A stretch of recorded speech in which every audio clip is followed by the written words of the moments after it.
Alors c'est parti, maintenant qu'on a fait notre header, on va créer l'interface de nos contacts. On va avoir en fait des contacts, des box contacts comme ça, et donc on va créer l'interface ici de nos contacts. Donc on va dans Composants ici, et on fait contact.js, hop, et on va faire un RCC, on va faire React Class Component, d'accord, donc un composant de type classe. Maintenant, ici, c'est parti, on va utiliser Bootstrap encore une fois pour faire une interface plutôt jolie.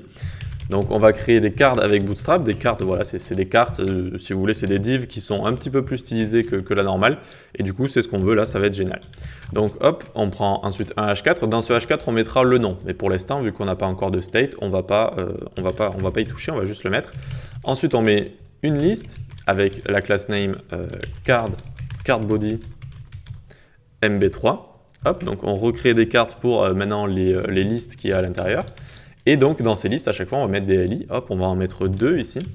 LI, hop, en class name, on mettra, c'est des items de la liste, donc on mettra list, group, item. OK. Dans le premier LI, ici, on mettra, hop, email, deux points. Et donc là, on mettra l'email grâce à notre state qu'on va créer dans la vidéo suivante. Et ensuite, en dessous, on mettra le téléphone. Hop, tac, téléphone. Nickel, qu'on créera aussi avec le state donc, dans la vidéo suivante. Donc c'est génial, on a fait l'interface de nos cartes, d'accord, donc de nos contacts. Ce qu'on va faire, voilà, je vais juste aérer un petit peu. Et maintenant, on va pouvoir l'importer dans notre app. Hop, tac, import si on veut les voir, d'accord, et on va faire import contact from. On va le chercher dans composant et on va le chercher dans contact, hop. Et ensuite, on va pouvoir les mettre ici. Ici, on va les entourer avec une div qui aura la class name container, d'accord. Encore une fois, c'est avec Bootstrap ça. Et ça permet de faire un conteneur, si vous voulez, autour des contacts pour ajouter de l'espace sur les côtés notamment, ce qui va les rendre plus stylisés.